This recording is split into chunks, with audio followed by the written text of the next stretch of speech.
আল্লাহ যদি আপনাকে তৌফিক দেয় জায়গা কিনার, আল্লাহর ওয়াস্তে কাউকে বললেন না, নিজের ভিতরে রাখেন। আল্লাহ যদি আপনাকে বাড়ি বানানোর তৌফিক দেয়, খুশি মনে কাউকে বলতে যায়েন না, নিজের ভিতরে রাখেন। কোন একটা চাকরিতে ইন্টারভিউ দিয়েছেন, হুট করে খুশি মনে বলতে যায়েন না, নিজের ভিতরে রাখার চেষ্টা করেন।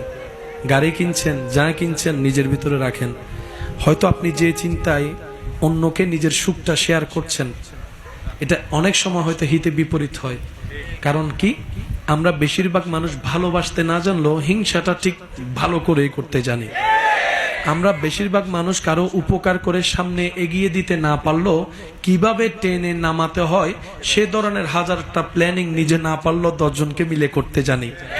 আপনি আমি কারো মুখে হাসি ফুটাতে না জানলেও কোন একটা শব্দ, কঠিন বাক্য দিয়ে কার চেহারার হাসি, মুখ থেকে হাসি কেড়ে নেওয়া যায়, এই বিষয়টা আমরা কম বেশি ভালো করে জানি।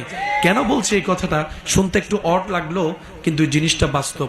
কারণ বদনজর বলো একটা শব্দ আছে, আর মানুষের কাছের প্রিয় মানুষের বদনজরটা একটু বেশিই লাগে, নজরটা একটু বেশিই লাগে।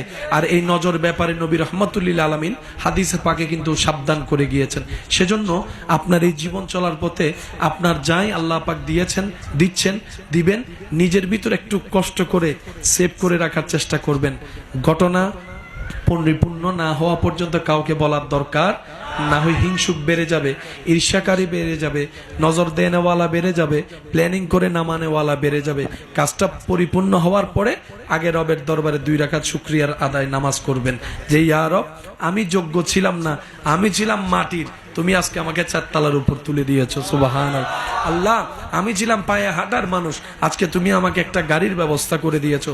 আমি যোগ্য নই, সব তোমার দয়া। আগে শুকরিয়ার আদায়টা করেন, তারপরে অন্যদের কারোর সাথে শেয়ার করার থাকলে সেটা করবেন। আর আপনার প্রিয় কাছের মানুষের মধ্যে মা বাবা যদি বেঁচে থাকে, সেই জিনিসটা আগে মা বাবার হাতে দিয়েন, একটু যেন দোয়াটা হয়। কারণ সন্তানের কল্যাণে মা বাবাই সবচেয়ে বেশি খুশি হবে। কষ্ট নিয়েন না আমার কথায়। কেউ কারো ঘরে বেড়াতে গেলে যতগুলো রুম থাকে, মানুষ যারা যায় মেহমান, ওরা কোন রুমে বসে বলেন? আমরাও যদি এখন কোথাও যদি বেড়াতে যাই কারো বাসায়, কোন রুমে? ভিতরে কয়টা রুম আছে আমাদের জানা সম্ভব? ওই রুমের বিছানার চাদর কি কি কালার জানা সম্ভব? কিন্তু আমাদের অধপতন এমন নিম্ন পর্যায়ে চলে গিয়েছে, এই বিভিন্ন ভিডিও টিডিওর নামে মানুষ বেডরুমের স্ট্রাকচার পর্যন্ত ভিডিও করে ফেসবুকে দিয়ে দিচ্ছে।